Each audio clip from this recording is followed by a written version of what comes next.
नमस्कार, मैं हूं सुमित अवस्थी। आप देख रहे हैं आज तक। शाम के 8 बज चुके हैं। सबसे बड़ी खबर इस वक्त की यही है कि क्या हुआ है दिल्ली के दिल को। दिल वालों की दिल्ली मानी जाती थी, लेकिन अब लगता है कि दिल्ली का दिल मर चुका है, सड़ चुका है, संवेदनहीन हो गया है। और ये सब इसलिए सवाल खड़े हो रहे हैं उन दिल्ली वासियों की भूमिका पर जो अब तक कैंडल लाइट मार्च निकाल रहे थे, मशाल जला रहे थे, पुलिस से दो हाथ करने को तैयार थे। उन्हीं दिल्ली वालों की भूमिका पर अब सवाल खड़े कर दिए हैं उस पीड़िता के दोस्त ने, जो 16 दिसंबर की रात को गैंगरेप के वक्त उस बालिका के साथ था, उस बच्ची के साथ था, जिसने इस पूरी घटना को अपनी आंखों से देखा, झेला, भुगता। वो अब कहता है कि कोई भी मदद के लिए आगे नहीं आया। 2-2.5 घंटे सड़क पर पड़े रहे बगैर कपड़ों के। किसी ने भी इतनी हमदर्दी नहीं दिखाई कि कोई एक शॉल दे देता, कोई एक चादर दे देता। और ये सब कुछ हुआ आपकी अपनी दिल्ली में, उस दिल्ली में जो मोमबत्ती जलाने, मशाल निकालने के लिए हमेशा तैयार रहती है, लेकिन मदद करने के लिए नहीं। आखिर क्यों? आखिर सिस्टम में इतनी बड़ी लापरवाही क्यों है? आखिर इतने संवेदनहीन हम क्यों हो गए हैं? पहले सुनते हैं दिल्ली के लोगों की पोल खोलती उस पीड़िता के दोस्त का यह बयान।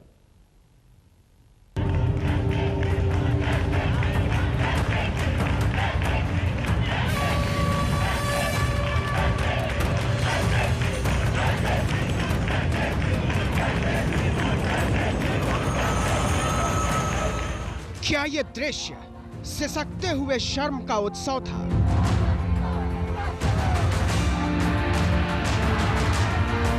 क्या ये गुस्सा अपने पाखंड पर पर्दा था?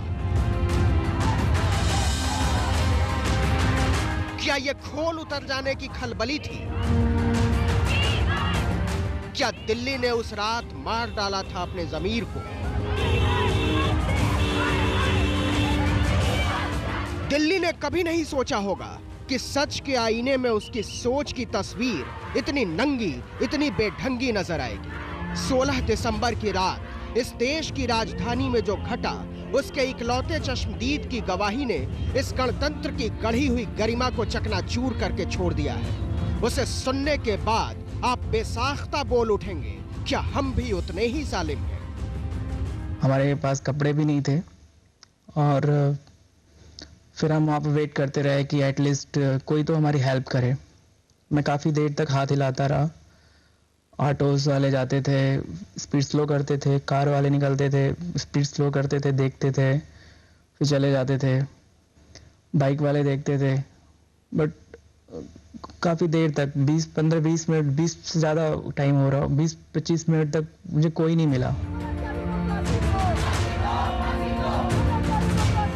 हमारी शर्मिंदगी की मौत पर खड़ा हुआ ये वो भयावह सच है जिसने इस देश की समूची चेतना को ढकोसले में बदलकर छोड़ दिया है।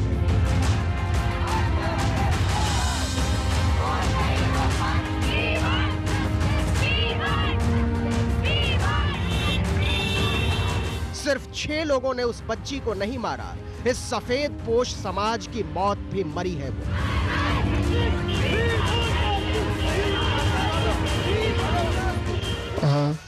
मैं सड़क पे लगभग मुझे फेंकने के बाद जब वो फेंक के चले गए तो 20 मिनट तक तो मैं किसी का वेट ही करता रहा कि कोई देखे मुझे, एटलीस्ट किसी को कॉल कर सके, पुलिस वगैरह को।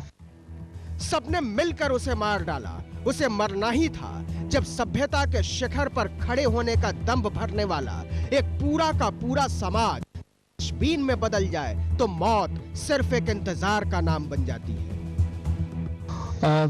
जैसे कि मैंने उस दिन फेस करा कि जब मैं रोड पे पड़ा हुआ था, खून से लथपथ था, मेरे सर में रॉड लगी हुई थी, मैं खड़ा नहीं हो पा रहा था, मेरे पास कपड़े नहीं थे, भीड़ जा रही थी, लोग देख रहे थे तमाशा, 15-20 लोग खड़े थे, तो काफ़ी बातें कर रहे हैं। उसमें कोई कह रहा है कि लूट का मामला होगा। उस लड़की की आंखों में याचना थी और लड़का दे रहा था मदद के लिए आवाज। लेकिन उस रात उन दरिंदों के साथ ही दिल्ली भी बहरी हो गई थी। बटन की तरह घूरती हुई आंखों का पानी मर गया था, सिर्फ सांस नहीं थमी, वरना वो लड़की तो उसे दिन मर गई थी इस दोहरे रंग ढंग वाली दिल्ली का दस्तूर देखकर। कोई भी हो, कोई भी अगर कहीं इंजर्ड होता हो तो नियरेस्ट हॉस्पिटल में, और इसको इतना एश्योरेंस होता कि जो लेके जाएगा उसको कोई कुछ नहीं कहेगा। और पुलिस को भी चाहिए कि अगर वो पुलिस ही लेके, क्योंकि पीसीआर लेके गई थी मुझे, तो वो नियरेस्ट हॉस्पिटल में एडमिट कराए, ना कि जाके सफदरजंग में, जहाँ पे मुझे नहीं लगता कि कोई वहाँ पे एडमिनिस्ट्रेशन इस तरह से जल्दी काम करता है। अब आप फिर से ये दृश्य देखिए और बताइए, इसमें बदलाव का फसाना नजर आता है या फिर अपनी क्रूर कायरता को छिपा लेने का फरेब। मैंने किसी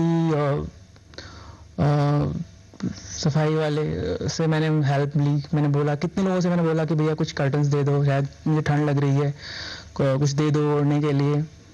तो आ रहे हैं, अच्छा 1 मिनट रुको, ये करते हैं, ये करके यहाँ पे कुछ नहीं है, यहाँ पे कुछ नहीं है, ऐसे करके टालते रहे बात को। हर पल में मरी वो, पहले सड़ी हुई सोच ने मारा, फिर समाज के पाखंड ने, और विश्वास के नाम पर जो बच गया था उसे पुलिस ने मार दिया। तमाशबीनों के शहर की पुलिस और कैसी होती? दिल्ली की पुलिस ने तो वही किया जो वो रोज करती है, लेकिन उस रात चमचमाती हुई खाकी के दमकते हुए चेहरे बहुत विभत्स नजर आए थे। पब्लिक और पुलिस के बाद जो बच गया था उसे सियासत ने खत्म कर दिया। स्टेशन से सीधे थाने में लेटा रहा 3-4 दिनों तक।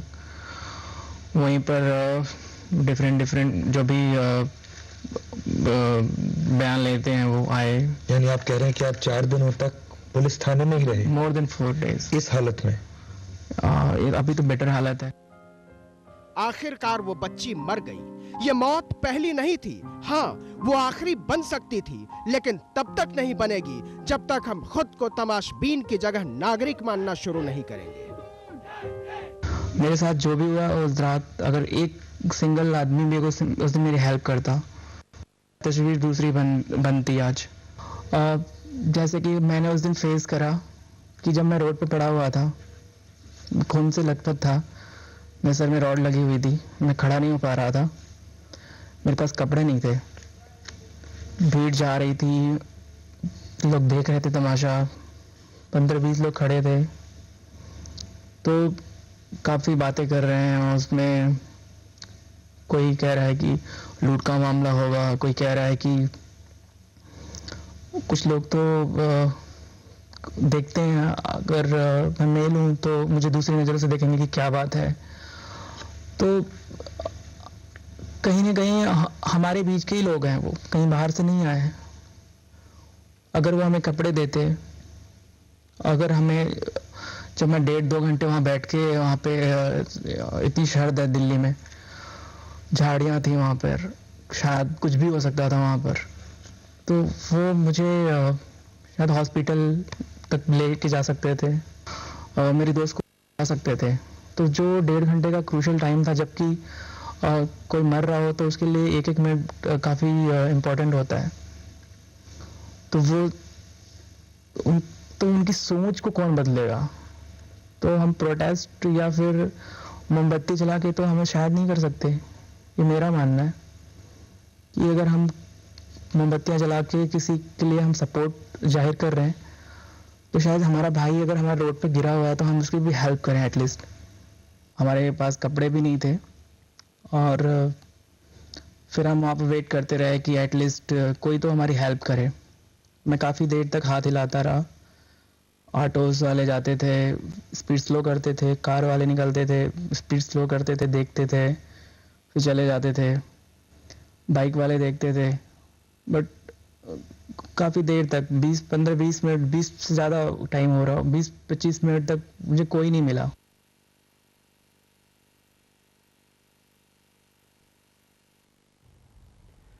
सवाल खड़े होते हैं इस शख्स का बयान सुनने के बाद, इसकी आप बीती सुनने के बाद, कि आखिर हम इंसान क्यों हैं? इंसानियत कहाँ गई है? इंसान और हैवान में आज अंतर क्या है? जिस तरीके की बात ये बच्चा कर रहा है, ये लड़का बता रहा है, उस रात को जो कुछ हुआ, न जाने कितने तमाशबीन इसके सामने से गुजरे होंगे, न जाने कितने लोग होंगे मेरे जैसे, आपके जैसे, जिन्होंने देखा होगा पर मदद करने की हिम्मत नहीं दिखाई होगी। कुछ लोग हंसे होंगे, कुछ लोग रोए होंगे, कुछ लोग अफसोस जता रहे होंगे, लेकिन हाथ बढ़ाने की हिम्मत किसी ने नहीं दिखाई। आखिर क्या हो गया है दिल्ली को? काठ कलेजा दिल्ली। क्या दिल्ली इतनी संवेदनहीन है? तमाम मेहमान मेरे साथ जुड़ेंगे इस कार्यक्रम के दौरान, उनसे यही सवाल बार बार पूछेंगे। इस वक्त अलका लांबा जी हैं, कांग्रेस की नेता, वेद मारवा पूर्व आईपीएस अधिकारी मेरे साथ हैं, शाना एनसी बीजेपी की नेता इस वक्त मुंबई से मेरे साथ हैं। अलका जी, आप दिल्ली को रिप्रेजेंट कर रही हैं, आप दिल्ली में पली बड़ी हैं, क्या हो गया है दिल्ली को, क्यों दिल्ली इतनी हीन होती जा रही है? सुमित, ये बात तो तय है कि इस घटना ने हम सबको शर्मसार किया है और जिस समाज में उंगली उठ रही है हम उसी समाज का एक बहुत बड़ा हिस्सा हैं। पर अगर आप मुझे कहेंगे कि दिल्ली वाले वहां से देखकर निकल गए, तो मैं शायद सोचती हूँ अगर मैं वहां से मैं उस हादसे के दौरान वहां होती तो शायद सुमित आप और मैं भी उन लोगों में से हैं जो तमाशबीन बनकर ना देखते और ना गुजरते, हम बिल्कुल मदद करते। पर हाँ, जो लोग गुजर गए, मुझे कहीं ना कहीं उन पे भी लगता है कि इसलिए नहीं गुजर गए कि उनकी अंतरात्मा ने, मुझे लगता है घर जाके जरूर, खासतौर से ये घटना जब सामने आ गई पूरी तरीके से, तो उनको नींद भी नहीं आई होगी कि हम वो शख्स थे जो वहां से गुजर गए और आज इतनी बड़ी घटना की सच्चाई उनके सामने आई। कहीं ना कहीं मुझे लगता है पुलिस और प्रशासन का सबसे बड़ा भय और डर ने उनको मदद करने के लिए, आगे आने के लिए कहीं ना कहीं रोका, क्योंकि हमारी पुलिस पूरी जो है, तंत्र पूरा जो है, ये किसी को भी मदद करने के लिए आगे आने से रोकता है। इसे बदलने की जरूरत है, जो खौफ नहीं पैदा करे कि आप मदद करेंगे तो आप खुद ही फंसने वाले हैं। सवाल आपने बहुत वाजिब उठाया, क्योंकि आप एक कांग्रेस पार्टी की नेता भी है और आप नेता होकर इस तरह की बातें जब करती हैं तो जाहिर तौर पर अच्छा लगता है, लेकिन सवाल भी खड़े होते हैं कि करेगा कौन। शाना एनसीपी मेरे साथ है, मुंबई में भी हमने देखा जब जब बड़ी घटनाएं होती हैं तमाम लोग हम देखते हैं कि सड़कों पर उतरते हैं, सरकार के खिलाफ, प्रशासन के खिलाफ आवाज़ बुलंद करते हैं, बढ़िया तस्वीर बनती है, हाथ में किसी के कैंडल्स हैं, किसी के मशाल है, किसी के प्ले कार्ड्स हैं। शाना, मेरा सवाल आपसे है, ये सवाल सिर्फ दिल्ली का नहीं है, मुंबई में भी ऐसा अक्सर होता है, तमाम शहरों में ऐसा होता है, सिस्टम हमारा इतना जंग लग चुका है, क्या आपको उम्मीद लगती है कि किन्हीं भी हालात में ये पुलिस, ये प्रशासन, ये संसार बदलेगा? देखिए, मैं सबसे पहले आपके सामने 2-3 बयान देना चाहती हूँ, केस स्टडीज़ देना चाहती हूँ। मुंबई शहर की आपने चर्चा की, यहाँ हमारे कीनन और रूबिन, 2 लड़के बाईस्टैंडर्स, जिस ढंग से उन्होंने अपनी जान गंवाई एक लड़की के लिए, वहाँ पुलिस नहीं, बीट कांस्टेबल तक नहीं, और ये 2 लड़के की जो जान है मेरे हिसाब से बलिदान था। कहीं ना कहीं हम बहुत अपेक्षा करते हैं बाईस्टैंडर्स से कि आप में एक नैतिक जिम्मेदारी है, एक सामाजिक जिम्मेदारी है, एक लीगल रिस्पॉन्सिबिलिटी है, लेकिन ये सोच भी आवश्यक है कि दिल्ली का केस बहुत विचित्र है, क्योंकि अलग ये लड़की बिना कपड़े मदद मांग रही थी और 40 से 50 लोग गए, उन्होंने कुछ नहीं किया। उन 40-50 लोग में से आप और मैं भी हो सकते थे, लेकिन जहां तक सवाल उठता है कि पुलिस ने अपना काम क्यों नहीं किया, सेंसिटिविटी जो पुलिस फोर्स को दिखाना चाहिए था, जब ये लड़की को हॉस्पिटल तक लेके गए तब भी उनका बयान ऐसा था कि ये तो केस खत्म हुआ है। तो मुझे लगता है डिफरेंशिएट बिटवीन बाईस्टैंडर्स, जहां आप एक गैंग के जिम्मेदारी पहले किसकी बनती है, गैंग के प्रति पहले पुलिस की जिम्मेदारी है तो या पहले समाज की और आम आदमी की जिम्मेदारी है? 40 लोगों की जो वहां पर से गुजरे, पहली जिम्मेदारी उनकी थी, पहला कदम उनको उठाना था, मुझे ये लगता है। आपको लगता है शाना जी, आपके हिसाब से पहली जिम्मेदारी किसकी है, पुलिस की कि आम आदमी की, जो देखता है उन लोगों को सड़क पे पड़ा हुआ और आंखें फेर के चला जाता है? दिल्ली के केस में दोनों जिम्मेदार हैं, लेकिन पुलिस ज्यादातर, क्योंकि पुलिस पेट्रोलिंग भी नहीं कर रही थी, पुलिस बहुत लेट पहुंची और पुलिस ने जिस ढंग से बयान दिया, almost as if the case is over. ये इनसेंसिटिविटी जो पुलिस फोर्स में है, वो मुझे लगता है उसके ऊपर चिंतन करने की आवश्यकता है। आज जिस ढंग से पुलिस की प्रतिक्रिया आई है ये लड़के के बयान के बाद, ऑलमोस्ट एज इफ टू से कि उन्होंने कोई गलती की ही नहीं है। मुझे लगता है शुरुआत तब होती है जब हम इंट्रोस्पेक्ट करते हैं और ये महसूस करें कि हाँ, फंडामेंटली कुछ गलत है समाज में, पुलिस, सरकार, प्रशासन और जनता की मानसिकता। चलिए शाना जी, मेरे साथ अब वेद मारवा जी भी जुड़ गए हैं, जाने माने आईपीएस अधिकारी रहे हैं। वेद साहब, कहीं ना कहीं घूम फिर कर चीजें पुलिस की भूमिका पर आ जाती हैं कि पुलिस सेंसिटिव नहीं है। पुलिस ने आज भी जिस तरीके से उस पीड़िता के दोस्त के बयान को नकारा है, एक बार भी कहीं पुलिस की बातों से ये नहीं लगा कि उनके मन में जरा भी गिल्ट है इस पूरी घटना को लेकर। क्या वजह है? देखिए, पुलिस की कितनी जिम्मेवारी है ये तो एक इंक्वायरी के बाद ही तय किया जा सकता है। अब ये तो मान के चलना पड़ेगा कि हर जगह तो पुलिस हो नहीं सकती। आप कितनी भी पुलिस कंट्रोल वैने क्यों ना कर दें, ये आशा करना कि जैसे ही अपराध होगा वहाँ पुलिस पहुँच जाएगी, ये तो एक अनरियलिस्टिक एक्सपेक्टेशन होगी। लेकिन इस साथ साथ मैं ये भी कहना चाहूँगा कि अब एक जीवित विक्टिम ने जिस प्रकार के स्टेटमेंट दिया, उससे कई मुद्दे निकलते हैं। पुलिस की भूमिका पे सवाल उठता है, हॉस्पिटल की भूमिका पे सवाल उठता है, आम शहरी ने जो इनसेंसिटिविटी दिखाई है उस पे सवाल उठता है। तो इन सारों चीज़ों को हमें एक साथ अगर ना ले तो ठीक रहेगा। जहाँ तक पुलिस की भूमिका का प्रश्न है, देखिए दिल्ली पुलिस की कई मुश्किलात हैं।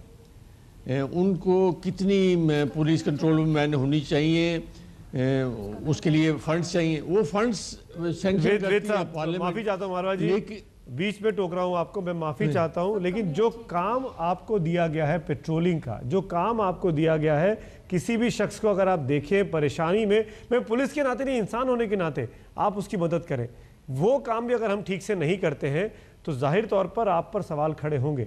मैं लौटता हूं, मैं अलका कुछ सवाल भी ये पूछना चाहती है वेद मारवा जी से, वो भी हम पूछेंगे, लेकिन फिलहाल एक छोटे से ब्रेक के लिए रुक रहे हैं। लेकिन ब्रेक में पहले आपको बता दूं कि इस पूरे मामले में ये बहस अब छिड़ चुकी है कि आखिर ये पूरा समाज, ये पूरी व्यवस्था कैसे और कब बदलेगी और कौन बदलेगी, इस ब्रेक के बाद।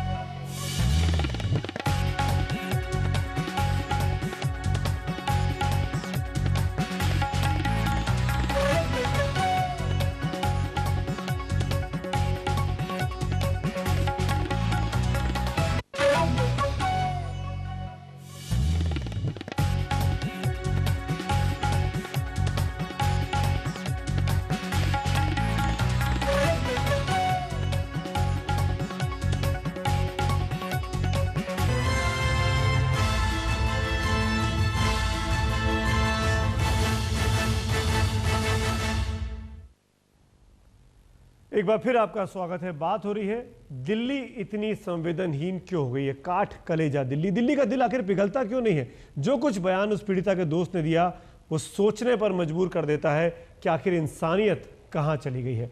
क्या हम इतने अपने आप में बिजी हो गए कि हम लोगों की मदद करने से डरने लगे हैं। आखिर क्यों मदद करने से डरते हैं। बड़े बड़े मेहमान मेरे साथ जुड़ गए, एक बार फिर से आपका परिचय करा दूं।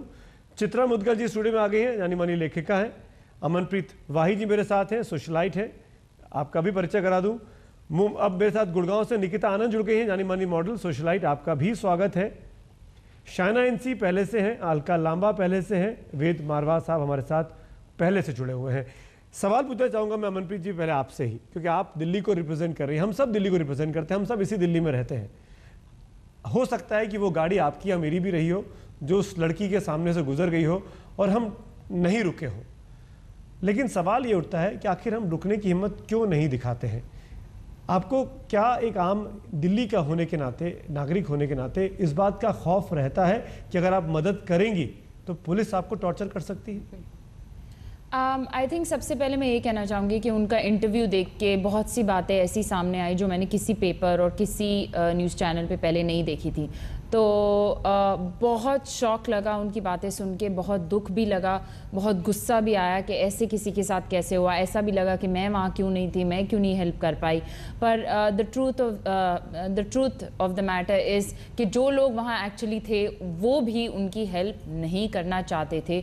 वो वहाँ थे, वो तमाशा क्यों नहीं देख हेल्प रहे करना थे। चाहते थे, यही मैं पूछ रहा हूँ आपसे कि क्या डर होता है, खौफ होता है कि हम मदद करेंगे तो हम पर टॉर्चर होगा? बहुत ज़्यादा पुलिस का खौफ होता है। आई थिंक आप जैसे पहले कह रहे थे कि पब्लिक की रिस्पॉन्सिबिलिटी ज़्यादा है या पुलिस की, तो अभी पुलिस को थोड़ा सा कट करूँगी। यहाँ पे पब्लिक की रिस्पॉन्सिबिलिटी फर्स्ट है। अगर पब्लिक वहाँ देख रही थी कि 2 बॉडीज़ वहाँ पे पड़ी हैं, खून में लथपथ, बेचारे मदद मांग रहे हैं, उनको हेल्प मिलनी चाहिए थी। लोग डरे हुए हैं, पुलिस से डरे हुए हैं कि मैं किसी के दूसरे झंझट में क्यों पढ़ूं, कि कोर्ट कचहरी के झंझट में क्यों पढ़ूं, कोर्ट कचहरी के चक्कर क्यों खाता बिल्कुल रहूं। यही सबसे बड़ी विडंबना है कि हमारे देश में जिसको पुलिस से डरना चाहिए, कानून से डरना चाहिए, वो लोग बेखौफ हैं, अपराधी खुलकर घूमते हैं, और जो लोग मदद करना चाहते हैं, मदद करने की हिम्मत करने की कोशिश करते हैं, लेकिन उनको पुलिस की तमाम जो लाल फीताशाही है वो सोचने पर मजबूर कर देती है। निकिता जी आपको पूछना चाहूंगा मैं, आप क्योंकि अभी अभी जुड़ी हैं, जिम्मेदारी किसकी बनती थी, पुलिस की या पब्लिक की, और हम कैसे उस जिम्मेदारी को निभा सकते हैं? आई थिंक जिम्मेदारी दोनों हिस्सों की है, दोनों पहलू हैं और एक के बिना दूसरे का गुजारा नहीं है। तो ये सिर्फ एक तरफा नहीं हो सकता है। जैसे कि इंटरव्यू भी सुना मैंने कि कोई मदद मांग रहा है, अगर इंसान की मदद नहीं करेगा तो कौन करेगा? सबसे ये बेसिक वैल्यू है, आप चाहे किसी भी धर्म के हों, सबसे पहले आपको ये सिखाया जाता है कि ह्यूमैनिटी, इंसानियत सबसे बड़ी चीज़ होती है। और आप किसी को देख रहे हैं जिसे इतनी हेल्प की ज़रूरत है, और आप, एक तो है सबसे बड़ा फैक्ट कि काफ़ी लोग जो वो झिझक आती है, जो वो डर है, और वो पुलिस का है कि हम क्यों इन्वॉल्व हों, या अगर हम इन्वॉल्व हो गए तो फिर हमारे लेने के देने ना पड़ जाएं। ये जो है ये ख्याल काफी लोगों के दिमाग में आता है, नहीं आना चाहिए लेकिन आता है। और आपने जो भी एक बात कही कि जिनको पुलिस से डरना चाहिए वो तो डरते नहीं है, वो खुलेआम घूम रहे हैं सड़कों पे। और इनफैक्ट जो आम आदमी है जो हेल्प करने की पोजीशन में है वो डर रहे हैं। बिल्कुल, ये रंजना जी भी मेरे साथ जुड़ गई हैं, चित्रा जी भी साथ में है। जी हाँ, मैं समझ गया आपकी बात को। कहीं ना कहीं ये खौफ, ये डर रहता है आम आदमी के मन में कि पुलिस के झंझट में से दूर रहो, इस पचड़े में क्यों पड़ना, अरे भाई जो हो गया सो हो गया, हम क्या कर लेंगे इसके अंदर। इस मानसिकता से हम कब बाहर निकलेंगे, उस पर एक बातचीत इस छोटे से ब्रेक के बाद।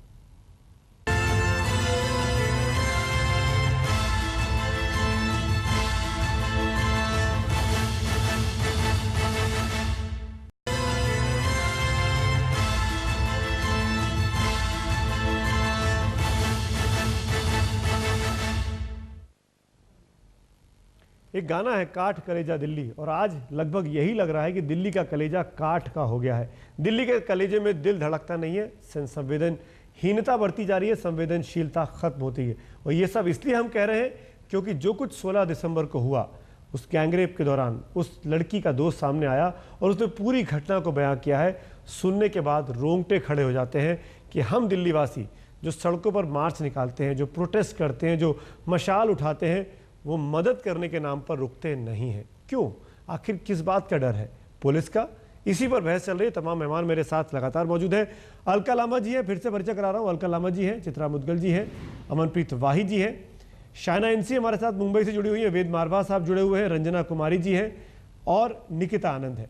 आप सबका एक बार फिर से स्वागत है। चित्रा जी, मैं आपसे पूछना चाहूँगा, आप सबसे ज़्यादा अनुभवी है, इतने सालों में आपने देखा पुलिस के रवैये में या समाज के रवैये में बदलाव आया है? मैं आपसे सवाल पूछूंगा, लेकिन एक बार हम फिर उस लड़के का बयान सुनवाते हैं जिस लड़के ने दिल्ली की पोल खोल कर रख दी है।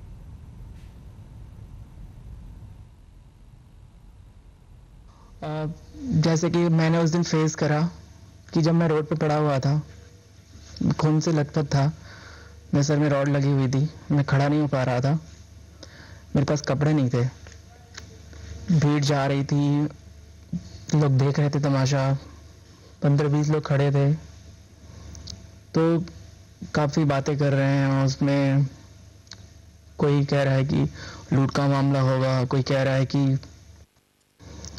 कुछ लोग तो देखते हैं, अगर मैं मेल हूँ तो मुझे दूसरी नज़रों से देखेंगे कि क्या बात है। तो कहीं ना कहीं हमारे बीच के ही लोग हैं, वो कहीं बाहर से नहीं आए हैं। अगर वो हमें कपड़े देते, अगर हमें, जब मैं 1.5-2 घंटे वहाँ बैठ के, वहाँ पे इतनी शर्द है दिल्ली में, झाड़ियाँ थी वहाँ पर, शायद कुछ भी हो सकता था वहाँ पर, तो वो मुझे शायद हॉस्पिटल तक लेके जा सकते थे, मेरे दोस्त को लेके जा सकते थे। तो जो 1.5 घंटे का क्रूशल टाइम था, जबकि कोई मर रहा हो तो उसके लिए 1-1 मिनट काफ़ी इम्पोर्टेंट होता है, तो वो तो उनकी सोच को कौन बदलेगा? तो हम प्रोटेस्ट या फिर मोमबत्ती जला के तो हमें शायद नहीं कर सकते। ये मेरा मानना है कि अगर हम मोमबत्तियाँ जला के किसी के लिए हम सपोर्ट जाहिर कर रहे हैं, तो शायद हमारा भाई अगर हमारे रोड पे गिरा हुआ है तो हम उसकी भी हेल्प करें एटलीस्ट। हमारे पास कपड़े भी नहीं थे और फिर हम वहाँ पर वेट करते रहे कि एटलीस्ट कोई तो हमारी हेल्प करे। मैं काफ़ी देर तक हाथ हिलाता रहा, ऑटोज़ वाले जाते थे, स्पीड स्लो करते थे, कार वाले निकलते थे, स्पीड स्लो करते थे, देखते थे, फिर चले जाते थे।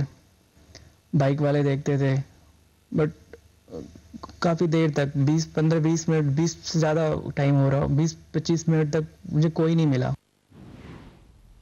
20-25 मिनट तक कोई नहीं मिला। आज स्टूडियो में बैठकर हम इस पर चर्चा कर रहे हैं, लेकिन उस दिन अगर हम में से किसी ने उस लड़की की मदद कर दी होती तो शायद आज वो हमारे बीच होती, उसकी ये हालत नहीं होती। चित्रा जी, मैं आपसे यही पूछ रहा था, 65 साल हो गए आज़ादी के, आप हमसे सबसे ज़्यादा आपने दिल्ली को देखा है, दुनिया को देखा है, बदलाव देखा समाज में, पुलिस में? आपको लगता है कि चीज़ें सही दिशा में जा रही हैं?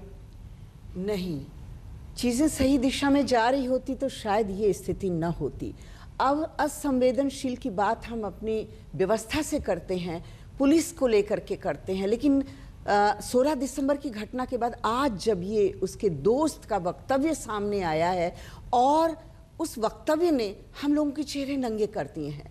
हम अपने आप को पढ़े लिखे समाज का बहुत बड़ा तबका समझते हैं, उस तबके में से हैं, लेकिन जो सवाल बहुत गहरे से अभी हमें घेर रहा है वो ये कि सबसे बड़ी असंवेदनशील तो हम हैं और हमारी जनता है, जो अधिकार चाहती है, सुरक्षा चाहती है, कानून का पालन चाहती है और चाहती है कि एक नागरिक होने के नाते व्यवस्था उसकी सारी देख रेख करे, क्योंकि वो उन्हें चुन करके लाता है। लेकिन आज ये बात साबित हो रही है और कई दफे पहले भी साबित हो चुकी है कि वो जो चाहते हैं वो खुद उनके अंदर क्यों नहीं। बिल्कुल, हम अधिकार पुलिस के डर की बात करते हैं। मुझे लगता है कि पुलिस के डर की बात, अगर हम संवेदनशील हैं और हम डरते भी हैं कि हम फंस जाएंगे, लेकिन हमारे सामने मानवता बड़ी है, मनुष्यता बड़ी है, कि पुलिस का डर बड़ा है। बिल्कुल, ये बहुत बड़ा सवाल आप उठा रही हैं। रंजना जी, मेरा सवाल आपसे यहाँ पर है, इसी समाज में अभी इसी घटना के बाद अभी हम पढ़ते हैं, अभी भी पढ़ते हैं कीनन एंड रूबन की घटना, जहाँ पर एक आदमी मदद करने जाते हैं, 2 लड़के एक लड़की को छेड़ते हुए देखते हैं, उनको मार दिया जाता है। पुलिस पे आज भी आप मुकदमा दर्ज कराने जाएं, शिकायत लेकर जाएं, पुलिस मामले को टालने की कोशिश करती है। आखिर बदलाव कैसे आएगा? आखिर क्यों हम इतने ज्यादा आप क्या मतलब जानवर के होते जा रहे हैं? सुमित, आज कुछ हार्ड टॉक करने की ज़रूरत है और सिर्फ महिलाओं का पैनल आपने बुलाया है, तो मैं कहना चाहूँगी कि जो सबसे बड़ी बात है वो आज अपने समाज के गिरेबान में झांकने की ज़रूरत है। क्योंकि हमें क्या, कोई किसी के साथ कुछ हो रहा, वो किसी के भी बेटा बेटी हो सकते थे, कोई भी परिवार उस समय उस मुसीबत को नहीं जान रहा हो और उनके बच्चे वहाँ उसी तरह से पड़े हों, ये किसी भी परिवार के साथ दिल्ली में संभव है। लेकिन दिल्ली के लोग क्या, देश में भी ज़्यादातर, कीनन रूबन की आपने बात की, कोई किसी की मदद नहीं करता है और बहाना क्या है कि पुलिस परेशान करेगी।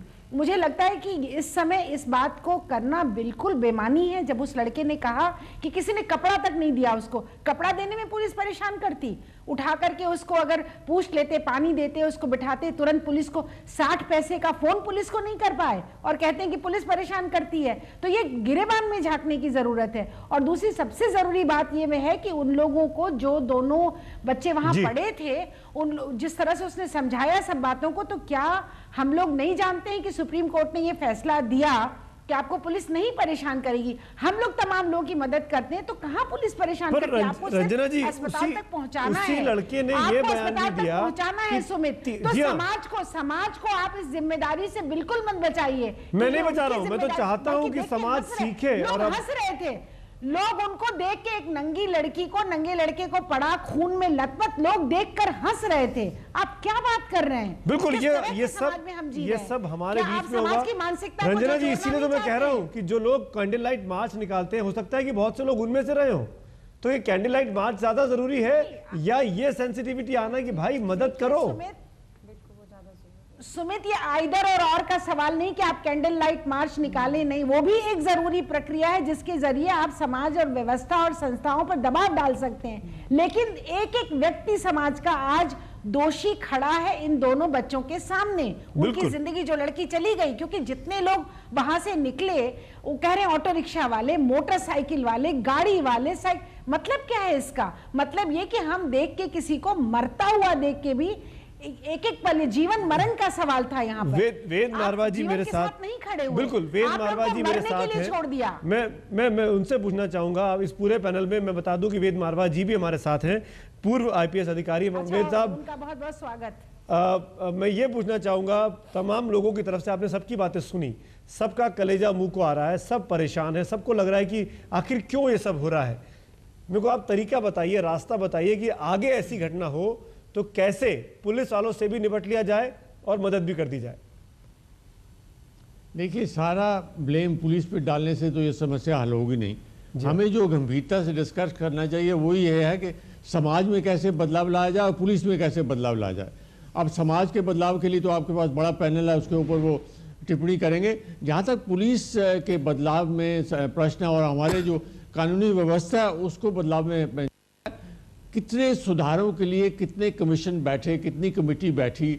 2006 में सुप्रीम कोर्ट ने डायरेक्टिव्स दिए स्टेट गवर्नमेंट्स को और सेंट्रल गवर्नमेंट को, लेकिन दुर्भाग्य की बात तो ये है कि आज 7 साल हो गए हैं, किसी ने गंभीरता से इन डायरेक्टिव्स को पालन नहीं किया। तो यही सारी चीज़ें सामने आ जाती हैं। अगर आजकल की जो राजनीति जो नेता हैं, अगर वो पुलिस के कामकाज में रिक्रूटमेंट की स्टेज में, पोस्टिंग की स्टेज में, अपॉइंटमेंट की स्टेज में, प्रमोशन की स्टेज में कौन एफआईआर लिखेंगे कौन नहीं लिखेंगे, इन्वेस्टिगेशन कैसे होगी, चार्जशीट किसका होगा, आगे जाके ट्रायल में सालों साल लगे जाएंगे, और जो विटनेस है जो उसको बेचारे को भी उतनी तरीके से कोर्टों में पर वेद साहब ये भी तो चीजों पे अगर ये भी तो आप खुद जानते हैं, आप खुद आईपीएस अधिकारी रहे और ये हम सब ने भोगा भी है अपनी अपनी जिंदगियों में। आप किसी की मदद करते हैं तो तमाम सवालात आपसे पूछे जाते हैं, आपकी अपनी पर्सनल जिंदगी जो है वो एक तरीके से उस पूरे मामले की वजह से मुसीबत में आ जाती है। अमनप्रीत कुछ बोलना चाहेंगे? आई थिंक मैं कहना चाहूँगी, मैं सबको बताना चाहूँगी कि आज ये लॉ आ गया है कि अगर आप किसी की मदद करते हैं तो आपको पुलिस तंग नहीं करेगी। मैं ये अपने एक्सपीरियंस से कह रही हूँ, क्योंकि घर बैठे बैठे मैंने बहुत बारी ऐसे इंसिडेंट्स देखे हैं जहाँ मैं सोचती हूँ ओ गॉड मैं क्यों नहीं थी और मैं क्यों नहीं मदद कर पाई। तो मैं देर रात एक शो से वापस आ रही थी और 2 नौजवान लड़के बाइक पे एक्सीडेंट खून से लथपथ रोड पे पड़े थे, कोई उनकी हेल्प के लिए नहीं रोक पा रहा था, मैं अकेली थी। फिर भी मैंने सोचा अगर आज मैं घर चली गई तो शायद मैं अपने आप को कभी माफ नहीं कर पाऊंगी। I took them to the hospital. मैंने अपने हस्बैंड को भी, पुलिस ने मुझे बिल्कुल तंग नहीं किया बट हॉस्पिटल ने मुझे तंग किया। हॉस्पिटल के बाहर जो पीसीआर वैन बैठी थी, मैं उनको सीधा एम्स ले गई। उन्होंने बोला एक्सीडेंट कहाँ हुआ है, मैंने बोला वसंत विहार में। उन्होंने बोला हमारी जुरिस्डिक्शन में नहीं है, आप सफदरजंग लेके जाइए। मैं सफदरजंग लेके गई। ये मेरे साथ जरूर हुआ है, और अगर वो मौत और लाइफ के बीच में जूझ रहे होते तो शायद वो बहुत देरी हो जाती, but they were not so serious. उनके फ्रेंड्स को बुलाया गया, मुझे बहुत आराम से छोड़ दिया गया। अमनप्रीत कह रही है वो शायद सरकार में, तंत्र में बैठे वो लोग हैं, वो सुन रहे हो कि कुछ नियमों में बदलाव की तुरंत जरूरत है कि जहां पर आप एक्सीडेंट होते हैं, जो भी नियरेस्ट अस्पताल है वहां पर ले जाकर उसका प्राथमिक उपचार होना चाहिए। ज्यूरिसडिक्शन, अंडर ज्यूरिसडिक्शन ये नहीं देखने की करने की जरूरत है। अलका जी मैं आऊंगा आपके पास, फिलहाल एक ब्रेक के लिए रुक रहे हैं।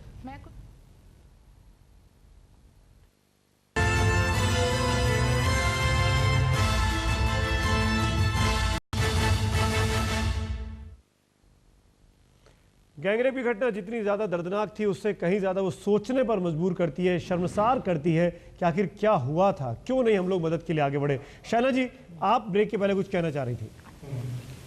जी, मैं सिर्फ एक संक्षेप में एक पॉइंट आपके सामने पेश करना चाहती हूँ कि स्वाभाविक रूप से हमारा मदद करना हमारा कर्तव्य बनता है, और ख़ास तौर से जब आप देखते हैं कि कोई लड़की वैसे बिना कपड़े और खून बहता हुआ, तो स्वाभाविक रूप से मानसिकता के तौर पे मदद करनी चाहिए। लेकिन इसका मतलब नहीं है कि आप समझे कि जो शासन, प्रशासन, पुलिस का काम है वो हर एक नागरिक को करना चाहिए, क्योंकि बहुत सारे गैंगरेप्स में हमने देखा है कि भारी संख्या में लोग जो आर्म्ड हैं, तो आप जो ये प्रोपेगेट करें कि समाज में आपका भी एक जिम्मेदारी बनती है, जब आप देखते हैं तो कभी कभार आपकी जिंदगी भी दांव पर लगती है। तो मुझे लगता है कि पुलिस प्रशासन को पहले ये तय करना चाहिए कि जो उनका पुलिस स्टाफ है पेट्रोल करें, और ना सिर्फ पुलिस चौकी में बैठे बैठे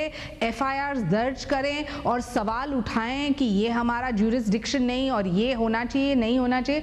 आज सुबह से दोपहर से जब मैं देख रही हूँ जिस ढंग से पुलिस ने बिल्कुल एक पलट मारी है ये बयान के बाद जहां ये लड़का बता रहा है कि उनको कोई मदद नहीं मिली, तो पुलिस पहले ये स्वीकार करे। बिल्कुल शहना, आप जो बात कह रही है समझ गए। मैं आखिरी सेगमेंट में हूँ, सबको मौका देना चाहूंगा, माफी चाहता हूँ बीच में टोक रहा हूँ। अलका, पुलिस की भूमिका पर सवाल खड़े हो रहे हैं, मैं राजनीतिक डिबेट में नहीं जा रहा हूं, पर क्योंकि आप यहां पर हैं, अब मैं चाहूंगा आप जवाब दें। सुमी, पता है ये जो काम हुआ है वो समाज में हुआ है, समाज के 6 लोगों द्वारा हुआ है और समाज ने कहीं ना कहीं इसे होते हुए देखा है। तो मैं ये कहूंगी हर एक को अपने गिरेबान में झांकने की सख्त जरूरत है। बिल्कुल पुलिस की कमी रही, बिल्कुल इनकार नहीं किया जा सकता, पर हर एक को गिरेबान में झांकना है। मैं आप सबको कहूंगी अभी जागना है। उस लड़की की जगह हम अपने आप को रख रहे हैं, इसीलिए हम इस लड़ाई में हैं। इस लड़के की जगह अपने आप को रखोगे, आपके रोंगटे खड़े हो निकिता, क्या आपको लगता है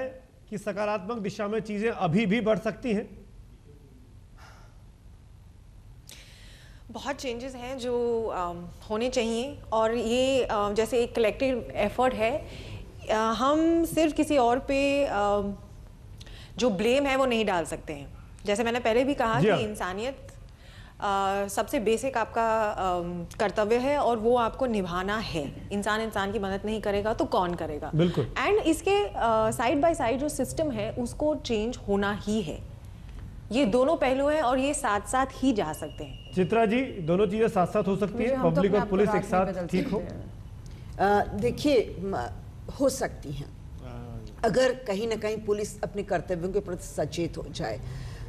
उसके साथ साथ मैं एक चीज़ और कहना चाहती हूँ कि ये जो समस्याएं बढ़ रही हैं, आज़ादी के 60 वर्षों बाद भी हम देखते हैं कि समाज में गांव के लोगों से प्रताड़ित लड़की फूलन देवी हो जाती है, 50 बार उसके साथ बलात्कार होता है। फिर हम देखते हैं कि कहीं शहर की लड़की जो है प्रतिस्पर्धा में आ रही है किसी लड़के के, और प्रेम निवेदन है, नहीं वो स्वीकार करती, उसको तेजाब फेंक देंगे या 4 लोग मिलकर उसके साथ रेप करेंगे, उसके दोस्त भी मिलकर के। तो ये जो हमारी जो चीज़ें पहले होती थी दबी ढकी होती थी, आज मीडिया उसको हमारे सामने लाता है और हमारी आंखों में उंगली डालता है। मैं मीडिया की भूमिका को बहुत बहुत बहुत प्रशंसा करती हूँ, लेकिन मैं ये चाहती हूँ कि हमारी शिक्षा में आमूल चूल परिवर्तन आना चाहिए। ये शुरुआत से, मैं माफी चाहता हूँ, वक्त की कमी है, ज्यादा मैं नहीं पूछ पाऊंगा, लेकिन एक चीज बिल्कुल बहुत साफ है, शिक्षा बहुत जरूरी है।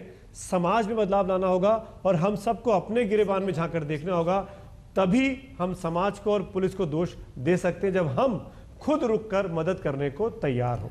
फिलहाल इस कार्यक्रम में इतना ही। वक्त ब्रेक का, देखते रहिए आज तक।